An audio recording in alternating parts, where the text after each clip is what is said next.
Hello student, हम लोग class 10th के अंतर्गत इतिहास देख रहे थे और इतिहास के अंतर्गत हम लोग 3 लेसन पढ़ चुके हैं और उसका नोट्स भी हम दे चुके हैं। चौथा अध्याय हमको प्रारंभ करना है और अध्याय 4 और अध्याय का नाम है औद्योगिकरण का युग।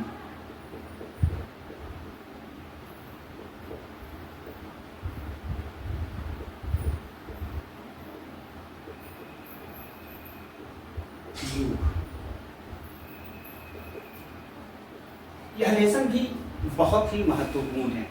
इस लेसन से लगभग 5 या 6 नंबर का क्वेश्चन पूछता है।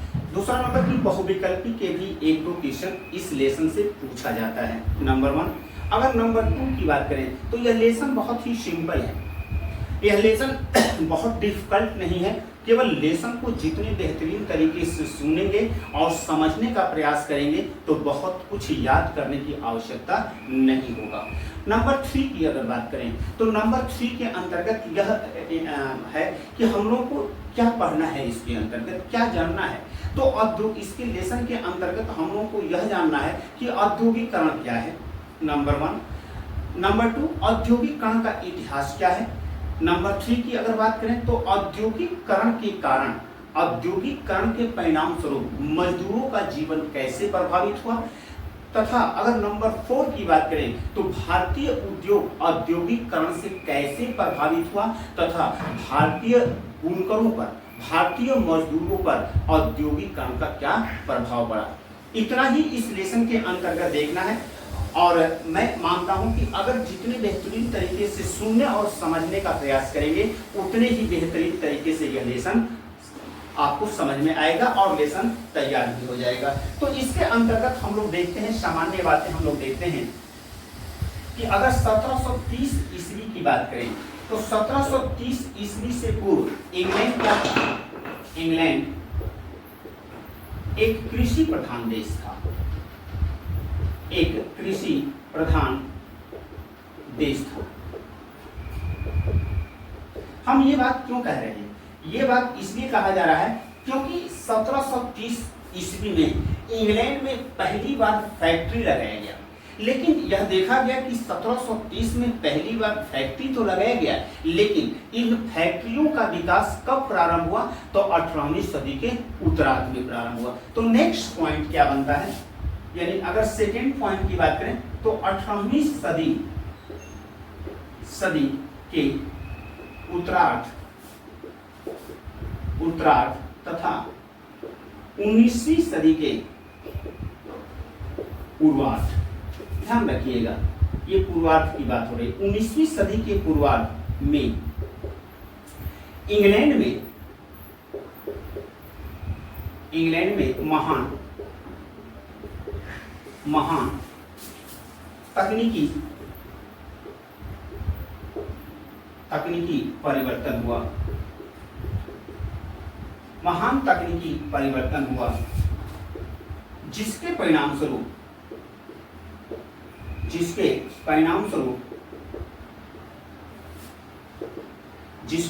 स्वरूप इंग्लैंड में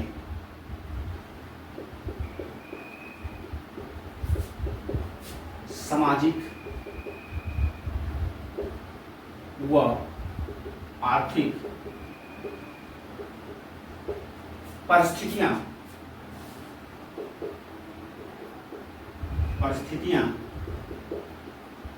श्रृंखलाबद्ध तरीके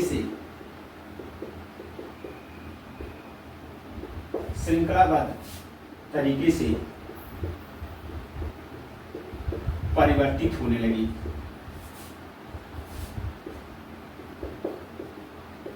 लगी, जिसे औद्योगिक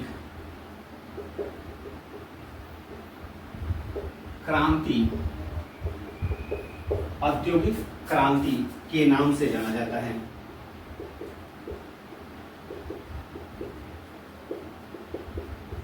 औद्योगिक क्रांति के नाम से जाना जाता है। अब देखिए ये समय देखिए और स्थान देखिए, यहाँ से दो बहुविकल्पी के प्रश्न पूछे जाते हैं कि औद्योगिक क्रांति कब हुआ, यानी 18वीं सदी में, तथा अगर नेक्स्ट की अगर बात किया जाए तो औद्योगिक क्रांति कहाँ हुआ, यानी इंग्लैंड में हुआ। तो दो यहाँ से बहुविकल्पी के प्रश्न मिलते हैं। और ये जो हमने लिखा कि 18वीं सदी के उत्तरार्ध तथा उत्तरार्ध की बात हो रहा है और 19वीं सदी के पूर्वार्ध में इंग्लैंड में महान तकनीकी परिवर्तन हुआ। ये तकनीकी परिवर्तन ही औद्योगिक क्रांति के लिए पृष्ठभूमि का निर्माण करेगा, क्योंकि अगर तकनीक आने के बाद तमाम तरह की तकनीकियों का प्रयोग करके उत्पादन क्षमता में वृद्धि किया जाएगा, उत्पादन किया जाएगा, और इसी उत्पादन के परिणाम स्वरूप क्या हो जाएगा, औद्योगिकरण प्रारंभ हो जाएगा। अगर हम तीसरे की बात करें, तीसरे सामान्य बात की बात करें तो 1837 ईस्वी में फ्रांस का समाजवादी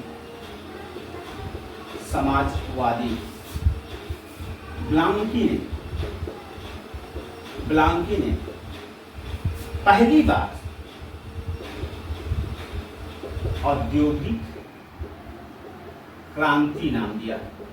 यानी जो इंग्लैंड में जिस प्रकार का सामाजिक और आर्थिक परिवर्तन हो रहे थे तकनीक आने के कारण, तो इसी चीज को फ्रांस का एक समाजवादी था जिसका नाम था ब्लांकी, उसने क्या नाम दिया, सर्वप्रथम इसका नाम दिया औद्योगिक क्रांति।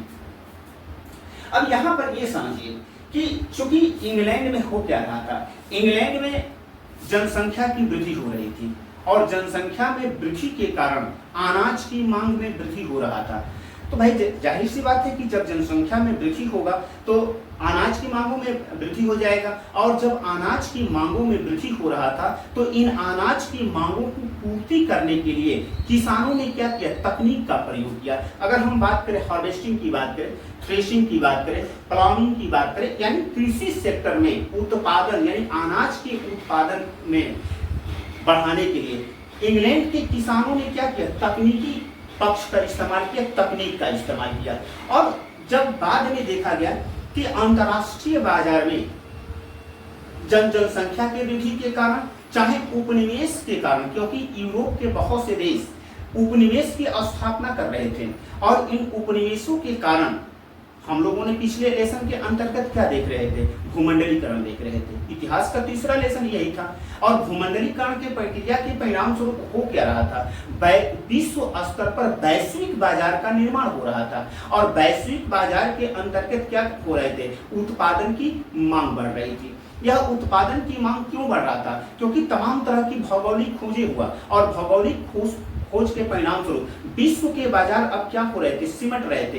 एक देश से दूसरे देश, एक महाद्वीप से दूसरे महाद्वीप में अब क्या हो गया था, व्यापार करना आसान हो गया था। अब ऐसी स्थिति में जब अंतर्राष्ट्रीय बाजार में मांग बढ़ा तो मांग की आपूर्ति करने के लिए उत्पादकों ने क्या सोचा कि जिस प्रकार से इंग्लैंड में कृषि उत्पाद की वृद्धि के लिए तकनीक का परिवर्तन किया जा रहा है, तकनीक को, युक्ति को लाया जा रहा है, ठीक उसी प्रकार से औद्योगिक उत्पाद में वृद्धि करने के लिए अगर तकनीक का प्रयोग किया जाएगा तो क्या होगा, जिस प्रकार से कृषि उत्पाद में अत्यधिक वृद्धि देखा गया, ठीक उसी प्रकार से औद्योगिक उत्पादन में भी क्या हो जाएगा, अत्यधिक वृद्धि हो जाएगा। और इसी कारण यही सोच, यही प्रक्रिया क्या कर गया, इंग्लैंड में औद्योगिक क्रांति का कारण बन गया, औद्योगिक क्रांति संपन्न होने लगा। अब हम इसके आगे देखते हैं कि औद्योगिकरण क्या है, क्योंकि इससे एक प्रश्न पूछता है, बहुत ही महत्वपूर्ण प्रश्न पूछता है कि औद्योगिकरण से आप क्या समझते हैं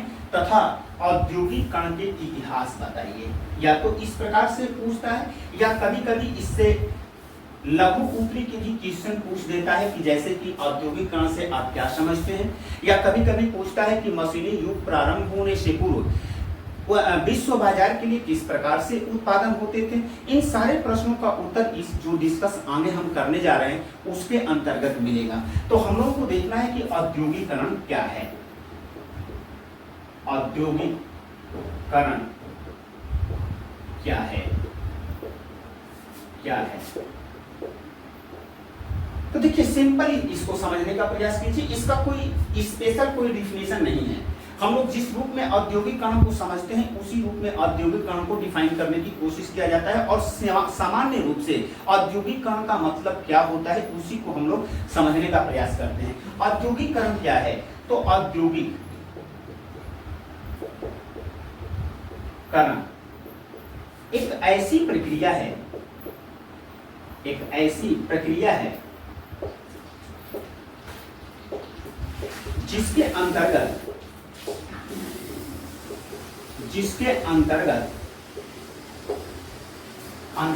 मशीनों की सहायता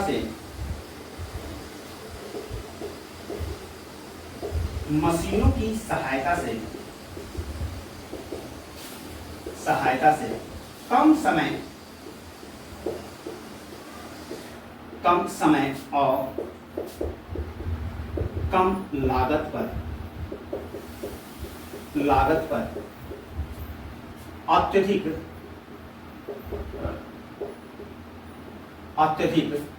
उत्पादन किया जाता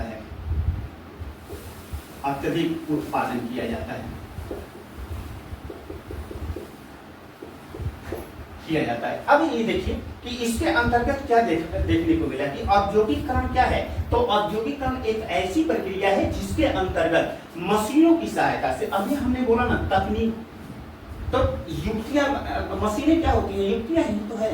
तो जो मशीन है, मशीनों की सहायता से कम समय में उत्पादन तो होगा, श्रमिक भी उत्पादन कर सकते हैं, लेकिन उनके लिए जो श्रमिक हैं, श्रमिक अपनी उनके उत्पादन करने की क्षमता है और उसी के अनुसार उत्पादन करेंगे। लेकिन ये मशीन क्या है, मशीन कम समय में अत्यधिक उत्पादन करेंगी।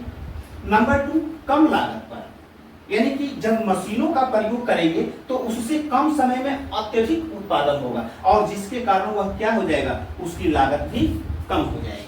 तो देखिए श्रम की तो आवश्यकता है, क्योंकि उत्पादन के लिए हम लोग 9th क्लास में हम लोग पढ़े थे कि उत्पादन के लिए क्या आवश्यक होता है। उत्पादन के लिए, तो उत्पादन के लिए हम लोगों ने क्या देखा था कि एक देखा था भौतिक संसाधन और हम लोग दूसरा देखे थे मानवीय संसाधन।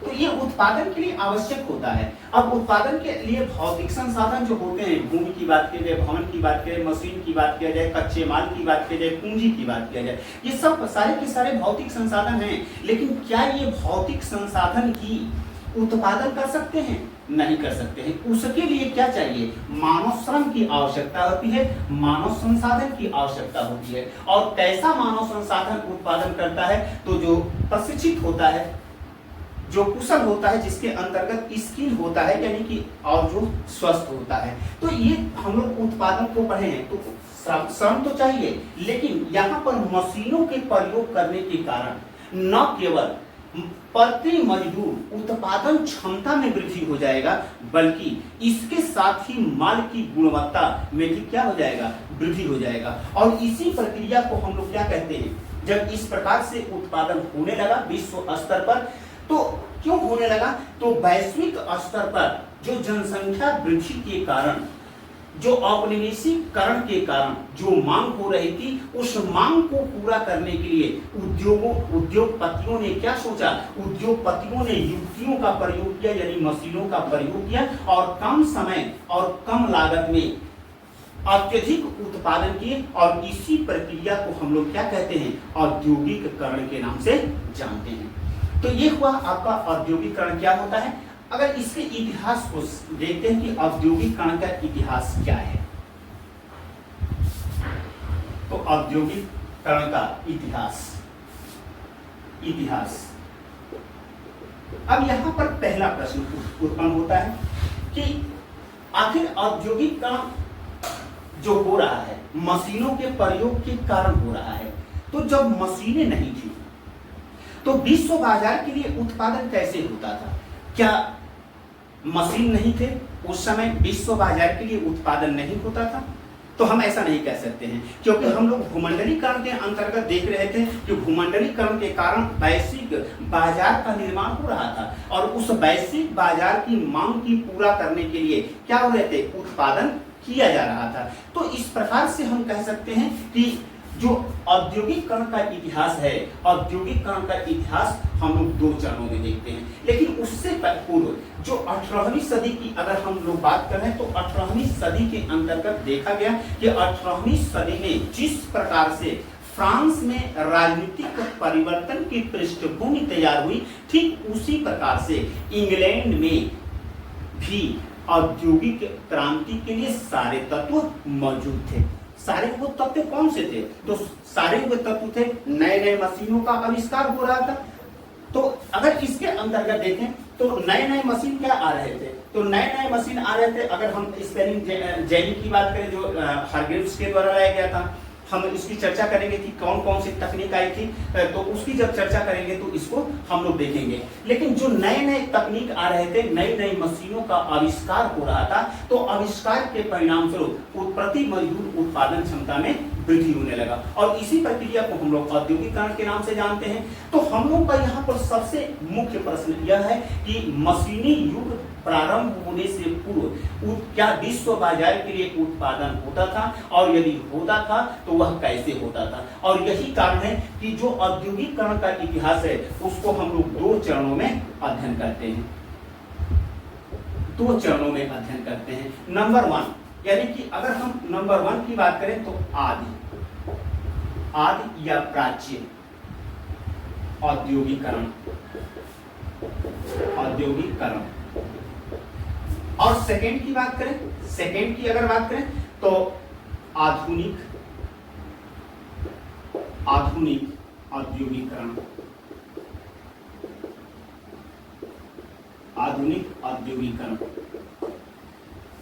यानी औद्योगिकरण के इतिहास को हम लोग दो चरणों में अध्ययन करते हैं, यानी कि मशीनी युग प्रारंभ होने से पूर्व किस प्रकार से उत्पादन होता था और मशीन आने के बाद आधुनिक औद्योगिकरण यानी कि आधुनिक समय में उत्पादन कैसे होता है। इन दोनों ही बिंदुओं पर अगर हम लोग डिस्कस कर लेंगे तो यह समझ में आ जाएगा कि औद्योगिकरण का इतिहास क्या है। तो देखिए नंबर 1 की अगर बात करें तो आदि या प्राच्य औद्योगिकरण की बात हो रहा है। तो यानी इसको हम कह सकते हैं कि औद्योगिक क्रांति से पूर्व, औद्योगिक क्रांति से पूर्व का युग, इसको इस नाम से भी जानते हैं या फिर इसको एक और नाम से जानते हैं मशीनी युग प्रारंभ होने से पूर्व का युग। यानी स्पष्ट रूप से यह जानना है कि मशीनी युग प्रारंभ होने से पूर्व विश्व बाजार के लिए किस प्रकार से उत्पादन होता था। तो इसके अंतर्गत हम लोग देखते हैं कि मशीनी युग प्रारंभ होने से पूर्व जो व्यापारी हुआ करते थे विश्व बाजार के लिए उत्पादन कहाँ कराते थे? वे गांव और कस्बों में कराते थे। ये ऐसा क्यों होता था? तो ऐसा इसलिए होता था कि शहरों में व्यापारियों तथा दस्तकारों का एक संगठन जिसका नाम था गिल्ड्स, ध्यान रखिएगा, इससे बहुविकल्पी का एक प्रश्न पूछता है और बहुत ही इंपॉर्टेंट क्वेश्चन पूछता है। क्या पूछता है कि यह गिल्ड्स क्या है? तो दस्तकारों तथा व्यापारियों का एक संगठन है। यह संगठन क्या कार्य करता था? तो यह संगठन दस्तकारों को उत्पादन के लिए प्रशिक्षण करता था, नंबर 1। नंबर 2 कि वह उत्पादन को नियंत्रित करता था। नंबर 3 कि वह बाजार में जो प्रतिस्पर्धा को नियंत्रित करता था। और चौथा काम वह क्या करता था कि जो भी उत्पादन होता था उसकी कीमत तय करता था। लेकिन यह जो व्यापारियों का संगठन है, जो व्यापारियों तथा दस्तकारों का संगठन है, जो कि अभी हमने यहाँ पर एक बात और जान लीजिए कि इससे बहुविकल्पी का प्रश्न पूछता है, कभी कभी पूछता है कि गिल्ड्स क्या है। तो क्या करता है? दस्तकार की जगह पे काश्तकार दे देगा, चाहे व्यापारी के जगह पे काश्तकार दे देगा। तो यहाँ पर यही कारण है कि इसको गलत मार करके चले आते हैं। यहाँ पर ध्यान रखिएगा कि जो गिल्ड्स है व्यापारियों का तथा दस्तकारों का एक संगठन है। कार्य क्या करता है? तो दस्तकारों को उत्पादन करने के लिए प्रशिक्षण देता है, नंबर 1। नंबर अगर 2 की बात करें तो उत्पादन पर नियंत्रण करता है। नंबर 3 की बात करें तो प्रतिस्पर्धा तय करता है। और अगर चौथे की बात करें तो यह जो उत्पादित वस्तुएं होती है उनकी कीमत तय करता है। तो इस यहाँ से जो बहुविकल्पी के प्रश्न दोनों ही रूपों में पूछा जाएगा और दोनों ही रूपों में पूछा जाएगा, तो इसी तरह से सॉल्व कीजिएगा।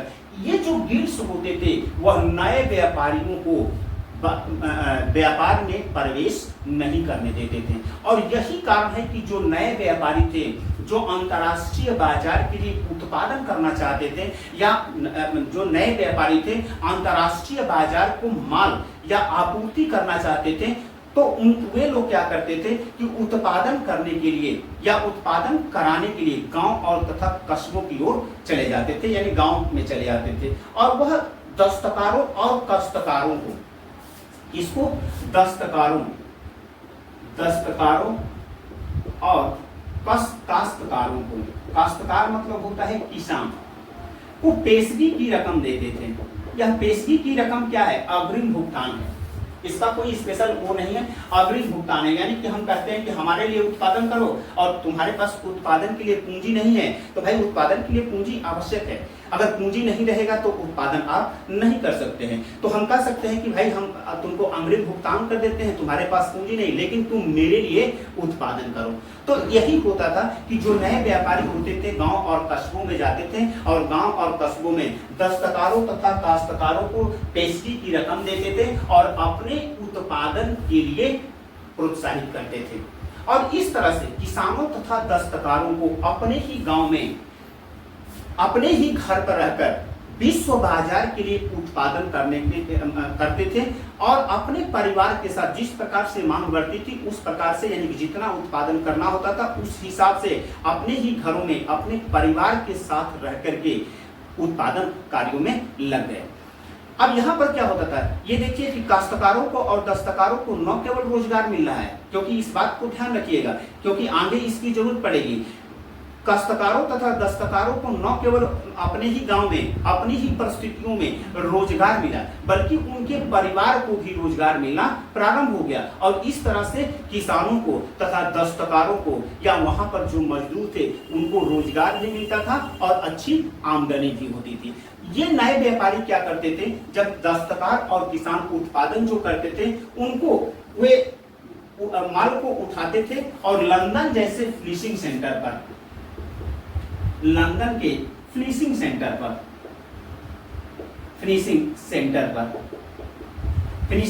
पर पहुंचा देते थे। अब ये लंदन के फिनिशिंग सेंटर पर जाने के बाद यहाँ पर होता क्या था, ये जो निर्यात व्यापारी होते थे, निर्यात व्यापारी जो अंतर्राष्ट्रीय बाजार में आयात और निर्यात करने का काम करते थे, जो निर्यात व्यापारी फिनिशिंग सेंटर से माल उठा करके वह अंतर्राष्ट्रीय बाजार में निर्यात करते थे। और इसी प्रकार से मशीनी युग प्रारंभ होने से पूर्व विश्व बाजार के लिए उत्पादन होता था, व्यापार होता था। लेकिन यह परिस्थितियां परिवर्तित हो गई। कब परिवर्तित हो गई? तो यह परिस्थितियां परिवर्तित हो गई जब तकनीक का विकास हुआ।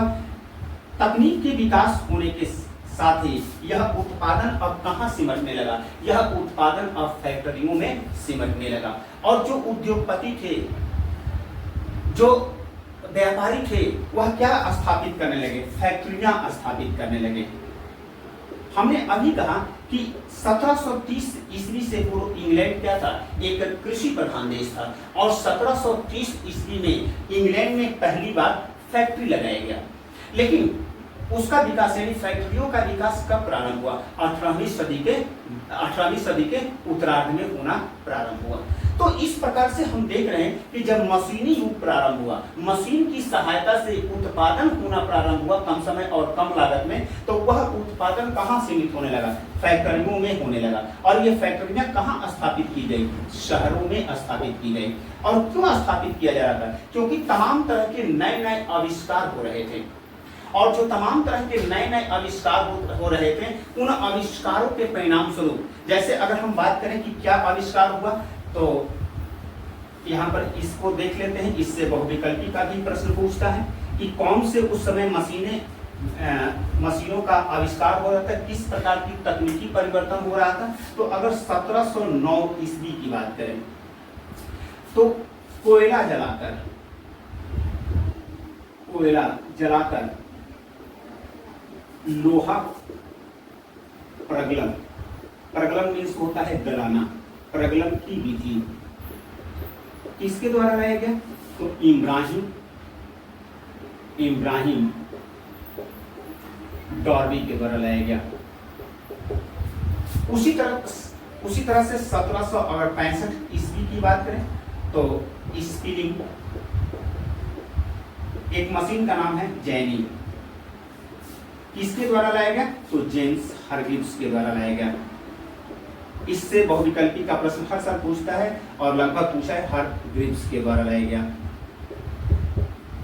उसी तरह से 1769 ईस्वी में वाटर फ्रेम रिचर्ड आर्कराइट के द्वारा लाया गया। रिचर्ड आर्कराइट के द्वारा लाया गया। ठीक उसी प्रकार से अगर 1785 की बात करें, 1785 ईस्वी की बात करें तो पावर लूम किसके द्वारा लाया गया? तो एडमंड कार्टराइट के द्वारा लाया गया। एडमंड कार्टराइट के द्वारा लाया गया। इस तीन से बहुविकल्पी का प्रश्न पूछता है। इसको तो हमने शामिल किया है केवल समझने के लिए कि उस समय तत्कालीन इंग्लैंड की अगर बात करें किया जाए तो तत्कालीन इंग्लैंड में किस प्रकार की तकनीकी परिवर्तन हो रहे थे। ये तकनीकी परिवर्तन है क्योंकि अब क्या हो रहा है, कोयले को जलाकर हम लोहा को क्या कर सकते हैं, पिघला सकते हैं और पिघला करके विभिन्न आकार हम दे सकते हैं। ये तकनीक है। अगर ठीक उसी प्रकार से अगर कहें तो ये कब की टाइम है? तो 1784 ईस्वी में 1784 ईस्वी में लोहा को शुद्ध करने की विधि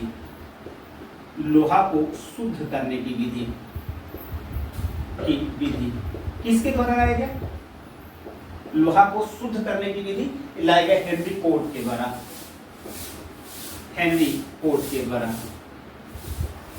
ये सब क्या हो रहा है? ये तकनीकी परिवर्तन हो रहा है। उसी तरह से अगर हम 1825 की बात करें, 1825 ईस्वी की बात करें तो ये स्टीम इंजन की बात करें तो स्टीम इंजन किसके द्वारा लाया गया? तो जेम्स वाट के द्वारा लाया गया। उसी प्रकार से अगर सेफ्टी लैंप की बात करें तो ये देखिए, ये हम लोग का जो क्वेश्चन पूछता है इसी तीन से पूछता है, आगे की नहीं होता है। जैसे सेफ्टी लैंप की बात किया जाए, सिलाई मशीन की बात की, तमाम तरह के उस समय आविष्कार हो रहे थे और इसी आविष्कार के परिणाम स्वरूप क्या हुआ था? प्रति मजदूर उत्पादन क्षमता में वृद्धि हो रहा था, यानी कि मैक्सिमम उत्पादन हो रहा था। और इस मैक्सिमम उत्पादन के प्रक्रिया के कारण ही क्या हो रहा था? औद्योगिकरण हो रहा था और इसे ही हम लोग औद्योगिकरण के नाम से जानते हैं। तो ये सब जो आविष्कार इंग्लैंड में हो रहे थे, जिसके कारण फैक्ट्रियां स्थापित की गई 1730 में। जैसा कि हमने कहा कि पहली फैक्ट्री स्थापित की गई, लेकिन उसका विकास कब प्रारंभ हुआ? 1750 के बाद होना प्रारंभ हुआ। और इस तरह से उत्पादन अब कहाँ सिमटने लगा? यह उत्पादन अब सिमटने लगा फैक्ट्रियों में होना प्रारंभ, क्योंकि एक ही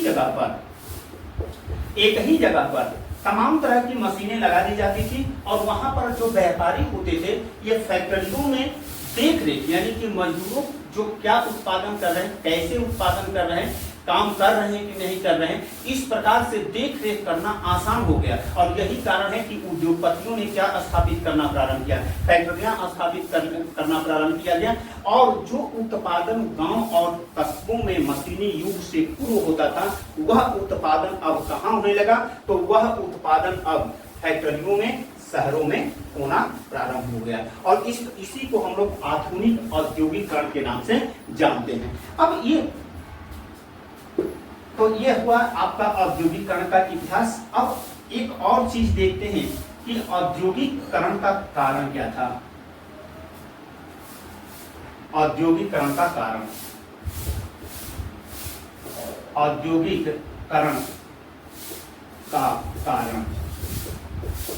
आखिर औद्योगिकरण क्यों हो रहा था? तो देखिए, अभी तक हम लोगों ने जो समझा वो समझने के चलते आपको यह याद होगा कि नंबर 1 की बात करें तो तकनीकी परिवर्तन। औद्योगिकरण का सबसे महत्वपूर्ण कारण क्या था? तो तकनीक, मशीन का विकास, तो तकनीकी जो परिवर्तन हो रहा था, तकनीकी परिवर्तन, वह तकनीकी परिवर्तन औद्योगिकरण का पहला कारण बना। जैसे अगर स्टीम इंजन की बात करें, तमाम तरह की मशीन, अभी हमने वाटर फ्रेम मशीन की बात करें, चाहे पावर लूम मशीन की बात करें, पावर लूम मशीन की बात करें, जो ये पावर लूम जो 1785, शायद ये नहीं लिखे थे, 1785 ईस्वी में पावर लूम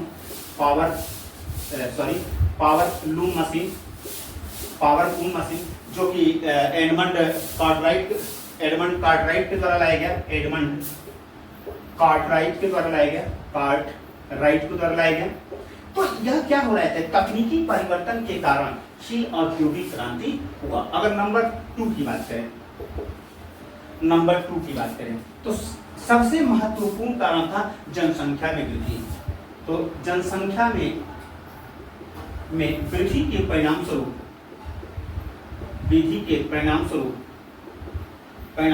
वस्तुओं की मांग में वृद्धि हुआ।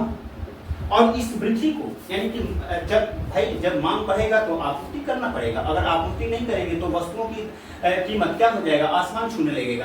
तो इसलिए क्या करना पड़ेगा, अब उत्पादन करना, अत्यधिक उत्पादन करना पड़ेगा। तो जनसंख्या में वृद्धि के परिणाम स्वरूप वस्तुओं की मांग बढ़ी और इस तरह से उस मांग को पूरा करने के लिए क्या किया गया, युक्तियों का प्रयोग किया गया, मशीनों का प्रयोग किया गया और मैक्सिमम उत्पादन किया गया। और मैक्सिमम उत्पादन को भी हम लोग क्या जानते हैं, औद्योगिकरण के नाम से जानते हैं। अगर हम तीसरे कारण की बात करें तो औपनिवेशीकरण।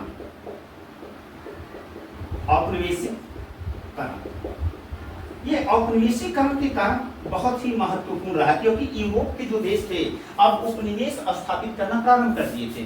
और इन उपनिवेशों को स्थापित करने से क्या हो रहा था कि हम लोग पहले भी देखे थे, या हम लोग जानते भी हैं, इस पर हम लोग डिस्कशन भी किए हैं कि जब यूरोप के देश, चाहे अफ्रीका की अगर बात किया जाए, चाहे एशिया की बात किया जाए, ये अफ्रीका और एशिया की देशों में, इवन अमेरिका में भी जब ये क्या करने लगे, अपना उपनिवेश स्थापित करने लगे, तो इन उपनिवेशों से कच्चे माल का शोषण करते थे, कच्चे माल अपने यहाँ लाते थे और इनको उत्पादित वस्तुओं में परिवर्तित करते थे। और इसी परिवर्तित वस्तुओं को, यानी अपने उत्पादित वस्तुओं को अपने औपनिवेशिक बाजार में ले जाकर के बेच देते थे। आप जानते हैं कि उत्पादन से कोई मतलब नहीं है। उत्पादन यदि होता है तो उत्पादन के लिए क्या चाहिए, बाजार चाहिए। क्योंकि अगर बाजार में कोई उत्पादन बिक्री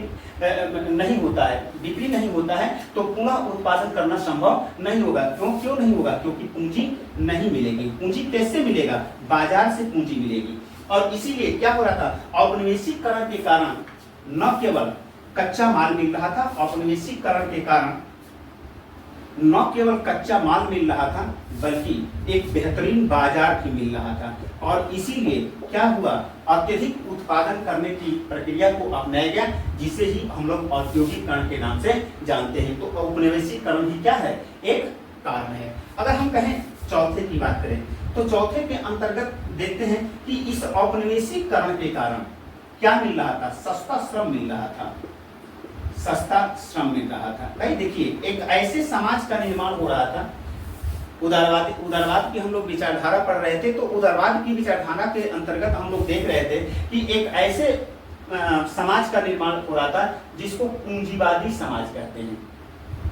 और पूंजीवादी समाज की सबसे बड़ी खासियत होती है कि संपदा का स्वामी कौन होता है, तो एक निजी व्यक्ति होता है। यह किसके लिए कार्य करता है, तो सिर्फ फायदे के लिए कार्य करता है। उसको मजदूरों से और देश से, या कहें कि लोगों के फायदे से कोई मतलब नहीं होता है। अब इसको क्या चाहिए था, सस्ता श्रम चाहिए था। सस्ता श्रम क्यों चाहिए, तो कम लागत के लिए।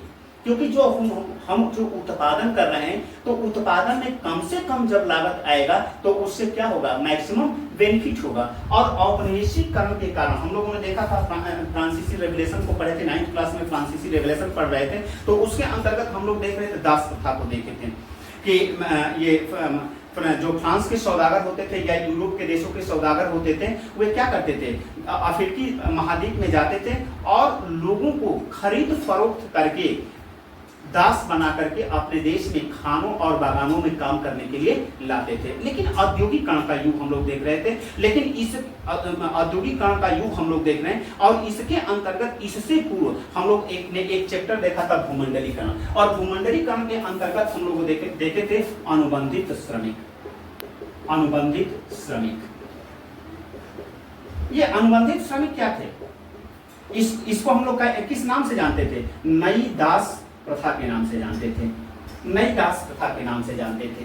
अब नई दास प्रथा के अंतर्गत होता था क्या? चीन की बात करें, चाहे भारत की बात करें, चाहे अफ्रीकी देशों की बात करें, यहाँ से अनुबंध पर यानी एग्रीमेंट पर मजदूरों को खानों और बागानों में काम करने के लिए ले जाया जाता था, और उन्हें कम से कम मजदूरी दे करके उनसे काम, अरे भाई उनके पास तो खाने के लिए भी पर्याप्त भोजन मौजूद नहीं रहते थे, और यही कारण है कि ये लोग क्या होते थे, ये सस्ते श्रम के अंतर्गत आते थे, और इनको कम भुगतान पर ज्यादा काम लिया जाता था, जिससे क्या होता था, ज्यादा उत्पादन होता था। तो औपनिवेशिकरण के कारण सस्ता श्रम मौजूद था, और यही कारण है कि यह क्या हो गया, ये औद्योगिकरण का एक कारण बना, सस्ता श्रम। अगर हम पांचवें की बात करें तो पांचवें के अंतर्गत पूंजी, सबसे बड़ी चीज थी पूंजी।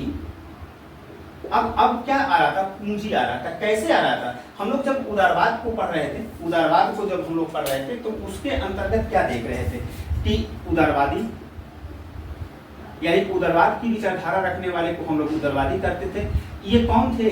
तो ये जो मध्यवर्गीय थे, वही मध्यवर्गीय क्या थे, उदारवादी थे। और इनके पास क्या था, संसाधन था, संसाधन था, तो तथा ये लोग क्या थे, शिक्षित थे, शिक्षित थे। अब हो क्या रहा था कि ये जो मध्यवर्गीय थे, जो काफी संपदा को अर्जित किए थे, ये अपनी संपदा को कहाँ इन्वेस्ट करना चाहते थे, निवेश करना चाहते थे, इन फैक्ट्रियों में निवेश करते थे। इसीलिए तत्कालीन अगर यूरोप की बात किया जाए तो पूंजी की कोई कमी नहीं थी, यानी कि पूंजी था, और पूंजी को ये लोग कहाँ निवेश करते थे, फैक्ट्रियों में निवेश करते थे, और इससे क्या होता था, उत्पादन करने में सहूलियत मिलता था, और जिसके कारण भी औद्योगिकरण की प्रक्रिया प्रारंभ हुआ। तो ये था आपका औद्योगिकरण के कारण। हालांकि औद्योगिकरण के कारण से क्वेश्चन नहीं पूछता है, और एक इसके अंतर्गत एक और होता है कोयला तथा लोहे का की उपलब्धता। अब तत्कालीन अगर यूरोप की बात की जाए तो कच्चे माल के रूप में ये कोयला तथा लोहा उपलब्ध था। जाहिर सी बात है कि अभी हम लोगों ने देखा कि लोहे का प्रगलन की विधि आई, कैसे लोहे को गलाया जाएगा, तो कोयला जलाकर गलाया जाएगा, और जब लोहे को हम गला लेंगे तभी विभिन्न प्रकार की मशीनों को इस्तेमाल बना सकते हैं, अन्यथा उसको विभिन्न आकृतियों में हम नहीं ढाल सकते हैं। और लोहे को प्रगलन की जब विधि आई, कोयले को जला करके जब लोहे को प्रगलित किया गया तो उसे विभिन्न आकृतियों में ढालना आसान हो गया। तो यह जो उस समय की बात की जाए, अगर 18वीं सदी की बात की जाए, तो कोयला और लोहे की प्रचुर मात्रा में उपलब्ध थे, जो कि औद्योगिक क्रांति के लिए कारण बने। अब इसके अंतर्गत ये औद्योगिकरण के कारण से कोई क्वेश्चन नहीं पूछता है, ये हमने समझाने के लिए आपको बता दिए। यहाँ पर वस्तुतः बोर्ड के एग्जाम में वो क्या पूछता है क्या नहीं पूछता है, इसके विषय में कोई नहीं जानता है। साधारण रूप से अगर इसको समझे रहेंगे तो अगर नहीं भी पूछता है, अगर पूछ दिया तो आप लिखने में समर्थ रहेंगे। अब हम लोगों को प्रश्न उठता है कि यह औद्योगिकरण का कौन सा प्रतीक बना, औद्योगिकरण का प्रतीक कपास।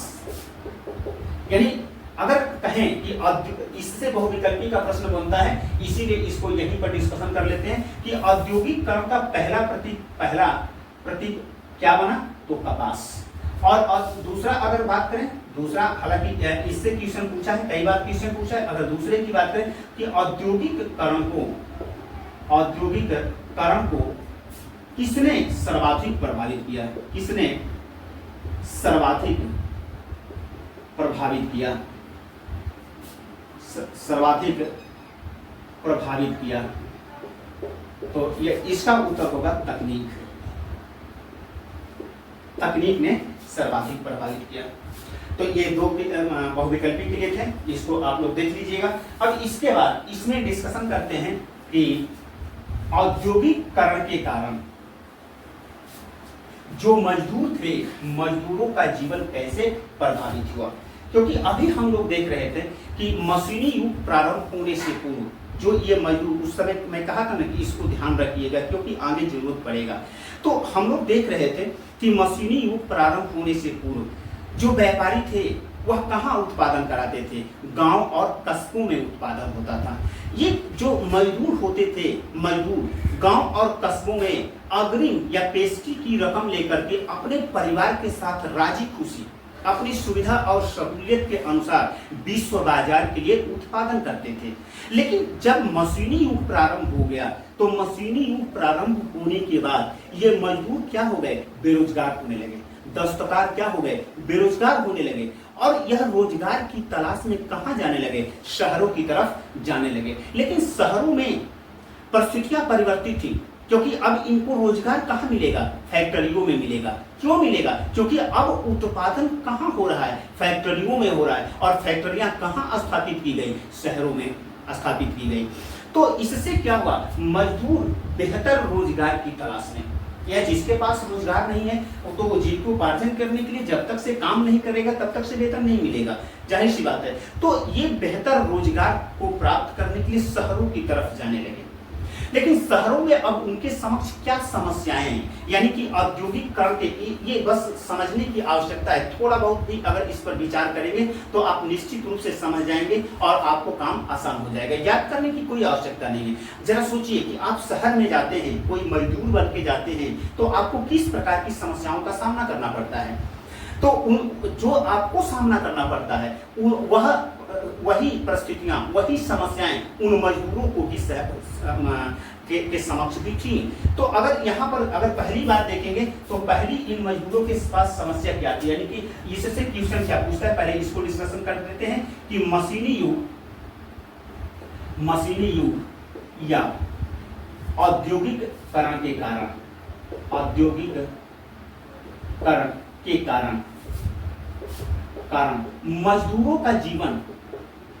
मजदूरों का जीवन कैसे प्रभावित हुआ। ध्यान रखिएगा, बहुत ही इंपॉर्टेंट क्वेश्चन है। और इसी को अगर इससे लेसन से कोई दीर्घ उत्तरी के अंतर्गत क्वेश्चन पूछता है तो इस क्वेश्चन को मैक्सिमम पूछता है। तो इस बात को रखिएगा और इस क्वेश्चन को याद करने की आवश्यकता नहीं है, केवल सुनेंगे, फील करेंगे कि अगर हम शहर में जाएंगे तो हमारे समक्ष कौन सी समस्या उत्पन्न होगी, और जो समस्या आपके सामने उत्पन्न होगी वही समस्या उस समय औद्योगिक मजदूरों के समक्ष उत्पन्न होगी, क्योंकि इनको क्या कहा जाता है, औद्योगिक मजदूर कहा जाता है। यहाँ पर थोड़ा सा देख लेते हैं। देखिए, औद्योगिकरण की प्रक्रिया प्रारंभ होने के कारण समाज में जो परिवर्तन हुआ, तो समाज में दो प्रकार के वर्ग आए, दो वर्ग आए। नंबर वन, अगर नंबर वन की बात करें तो एक आया औद्योगिक वर्ग। इसको हम लोग क्या कहते हैं, उद्योगपति कहते हैं। और दूसरा वर्ग कौन सा आया, औद्योगिक मजदूर। अब जो गांव गिरान में काम करने वाले मजदूर थे, चूंकि फैक्ट्रियों में काम करने लगे और यही कारण रहा कि इनको क्या कहा गया, और औद्योगिक मजदूर कहा गया। तो इन औद्योगिक मजदूरों के समक्ष किस प्रकार की समस्याएं आई, इसी को हम लोग देखते हैं। नंबर वन की बात करते हैं। जब आप शहर में जाएंगे रोजगार की तलाश करने के लिए, तो वहां पर आपके समक्ष किस प्रकार की समस्या आएंगी, हमने कहा ना, बस उसी को फील कीजिए। नंबर वन, रहने खाने पीने की समस्या। भाई आप कहीं पर भी जाएंगे, जरा सोचिए कि आज भी गांव में जो लोग होते हैं वो शहरों में काम करने के लिए जाते हैं तो सोचते हैं कि गांव का कोई पड़ोसी है, चाहे कोई मित्र है, चाहे कोई रिश्तेदार है, तो उनसे संपर्क करते हैं। संपर्क किस लिए करते हैं कि उस शहर क्या है, उनके लिए नया है, कहाँ जाएंगे, किस जगह पे जाएंगे जहां पर रोजगार मिलेगा, या हम क्या काम करेंगे जिससे हमको रहने और खाने पीने की सुविधा मिलेगा। तो जब ये औद्योगिक मजदूर जो गांव में पहले काम करते थे, अपने ही घर पर रहकर अपने परिवार के साथ रहकर राजी खुशी अपनी सुविधा और सहूलियत के अनुसार काम करते थे, अब उनको कहाँ जाना था? और रोजगार की तलाश में शहरों में जाना था, फैक्ट्रियों में काम करना था। यही कारण है कि जब नए शहर में ये लोग गए तो इनको रहने और खाने पीने की कोई सुविधा मौजूद नहीं थी। अगर कुछ ही मजदूर ऐसे थे जिनके रिश्तेदार, मित्र, पड़ोसी तो शहर में होते थे और जहाँ पर ये लोग जाते थे और रहते थे या कुछ दिन वहां पर रहते थे जब तक से रोजगार नहीं मिलता था। लेकिन रोजगार मिलने के बाद यह भी रहना पड़ा, लेकिन सभी के साथ इस प्रकार के सुविधा नहीं था, क्योंकि सभी जो मजदूर रोजगार की तलाश में जा रहे थे तो कोई जरूरी नहीं था कि सभी लोगों के रिश्तेदार, मित्र, पड़ोसी उस शहर में है और उसको रहने और खाने पीने की सुविधा देगा और उसको रोजगार की तलाश करने में उसकी मदद करेगा। इस प्रकार की सुविधा मौजूद नहीं थी, सभी के साथ मौजूद नहीं थी। अब ये कहाँ रहने के लिए विवश हो गए? झुग्गी झोपड़ी में रहने के लिए, झुग्गी झोपड़ी में रहने के लिए विवश हो गए। आज भी शहरों में हम मलिन बस्तियां देखते हैं, आज भी हम लोग शहरों में जाते हैं तो मलिन बस्तियां देखते हैं। ये मलिन बस्तियां क्या होती हैं? ये मलिन बस्तियां वैसे मजदूर होते हैं जिनको रहने और खाने पीने की कोई व्यवस्था नहीं होता है। वे लोग क्या करते हैं, कहीं पर भी खाली जगह पड़ा हुआ है वहां पर टेंट वगैरह लगा करके रहना प्रारंभ कर देते हैं, क्योंकि रहने का कोई व्यवस्था है ही नहीं, उनका तो कोई जमीन ही नहीं है और उतनी कमाई नहीं है कि वह किराए पर मकान ले सके, उतना वेतन नहीं है, तो वे लोग कहाँ रहने के लिए मजबूर हो गए? अब झुग्गी झोपड़ी में रहने के लिए मजबूर हो गए। तो ये पहली समस्या थी औद्योगिक मजदूरों के समक्ष कि उनको रहने और खाने पीने की सबसे बड़ी समस्या थी। अगर दूसरी समस्या की बात करें तो दूसरी समस्या ये थी कि जब अंतर्राष्ट्रीय बाजार में मांग बढ़ता था, तो जब मांग बढ़ता था तो मैक्सिमम उत्पादन करने की आवश्यकता होती थी और यही कारण है कि उद्योगपति क्या करते थे, इनसे मैक्सिमम प्रोडक्शन कराते थे, यानी उनकी काम की पालियां बढ़ जाता था। मजदूरों का हाँ ये होता था कि काम भी उस समय मौजूद रहता था, काम भी मिलता था, उनको वेतन भी, अच्छे वेतन भी मिलते थे, लेकिन होता क्या था कि उनके काम के घंटे बढ़ जाते थे और काम ज्यादा काम करने के कारण हम लोगों ने पहला क्या देखा कि रहने और खाने पीने की समस्या है। जब मजदूर ज्यादा काम करेगा और खाएगा नहीं तो उससे उसके जीवन में क्या प्रभाव पड़ेगा? उसकी स्वास्थ्य संबंधी समस्याएं उत्पन्न हुई, यानी उसका क्या हो जाएगा? स्वास्थ्य संबंधी समस्याएं, उनका क्या हो जाएगा? ज्यादा समय तक काम करेंगे लेकिन उनके पर्याप्त, यानी कि पर्याप्त रूप से न्यूट्रिशन नहीं मिलेगा, भोजन नहीं मिलेगा, रहने और खाने पीने की सुविधा नहीं है, तो वैसी स्थिति में उनका क्या समस्या उत्पन्न हो जाएगा? उनका स्वास्थ्य बिगड़ने लगेगा, यानी कि स्वास्थ्य संबंधी समस्याएं उत्पन्न हो जाएंगी। तो यह दूसरा कारण था। अगर तीसरे कारण की बात करें, तीसरे अगर प्रभाव की बात करें तो औद्योगिक मजदूर जो थे, औद्योगिक मजदूरों को जब उत्पादन का मौसम होता था, जैसे हम लोग मौसमी बेरोजगारी को देखते हैं। अब मौसमी बेरोजगारी के अंतर्गत होता क्या है कि जब उत्पादन का मौसम होता है तो उस उत्पादन के मौसम में काम तो मिलता है, लेकिन जब वह मौसम समाप्त हो जाता है तो लोग क्या हो जाते हैं? बेरोजगार हो जाते हैं। तो ये जब उत्पादन की जरूरत होता था, तो यानी कि मौसम विशेष के अनुसार उत्पादन की आवश्यकता होती थी, तो इन औद्योगिक मजदूरों को काम मिलता था, लेकिन वह मौसम समाप्त जब हो जाता था तो उन मजदूरों को रोजगार मिलना बंद हो जाते थे। तो जाहिर सी बात है कि अब जिसके पास खाने पीने और रहने की समस्या है, अगर उनका रोजगार ही समाप्त हो जाएगा तो वो करेंगे क्या? तो बहुत से मजदूर ऐसे थे, औद्योगिक मजदूर ऐसे थे जो अपने गांव वापस चले आते थे। जब उनको रोजगार समाप्त हो जाता था तो वो अपने गांव चले आते थे। लेकिन बहुत से ऐसे मजदूर थे जो क्या करते थे, वहीं पर छोटे मोटे व्यवसाय कर लेते थे और अपना जीवन निर्वहन करते थे। अगर हम चौथे कारण की बात करें तो चौथे प्रभाव की बात करें तो कानून से संबंधित है, क्योंकि हम लोग देखते हैं कि तत्कालीन जो औद्योगिकरण की प्रक्रिया प्रारंभ हो गई थी और उस औद्योगिकरण के अंतर्गत अभी ऐसे कानून नहीं थे जो मजदूरों के कार्यों को नियंत्रित करें और फैक्ट्रियों को मजदूरों पर मनमानी करने से रोके। अगर कुछ छोटे मोटे कानून थे भी तो उद्योगपति क्या करते थे, उनको अनदेखा कर देते थे। अनदेखा करने के पीछे कारण क्या था? अनदेखा करने के पीछे कारण ये था कि ये जो उद्योगपति थे। हमने अभी बताया ना कि ये लोग कहां से आ रहे हैं, ये मध्यवर्गीय थे। मध्यवर्गीयों की सबसे बड़ी सोच क्या थी, शासन कार्यों में हस्तक्षेप करना।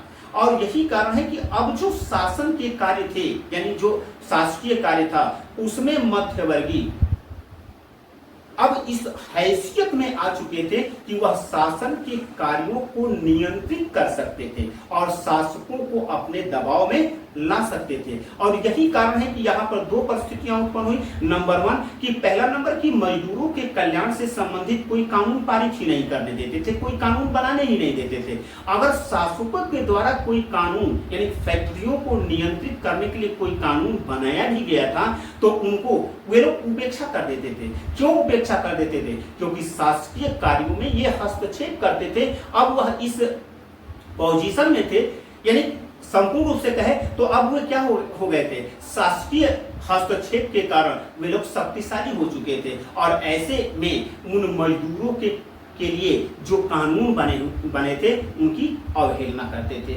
इस प्रकार से अगर देखा जाए तो जो औद्योगिकरण की प्रक्रिया प्रारंभ हुई तो औद्योगिकरण के कारण जो औद्योगिक मजदूर आए उनके जीवन को संपूर्ण रूप से प्रभावित किया और जो मजदूरों को अपने गांव और कस्बों में अपने परिवार के साथ हंसी खुशी अंतर्राष्ट्रीय बाजार के लिए उत्पादन करते थे, उनका जीवन अब कष्टमय हो गया। तो इस प्रकार से औद्योगिक मजदूरों का जीवन प्रभावित हुआ। अब आगे हम लोग नेक्स्ट दिन देखेंगे कि भारतीय वस्त्र उद्योग को औद्योगिकरण की प्रक्रिया के कारण, औद्योगिक क्रांति के कारण भारतीय वस्त्र उद्योग पर क्या इसका प्रभाव पड़ा तथा भारतीय बुनकरों को ये औद्योगिक क्रांति किस प्रकार से प्रभावित की। Thank you.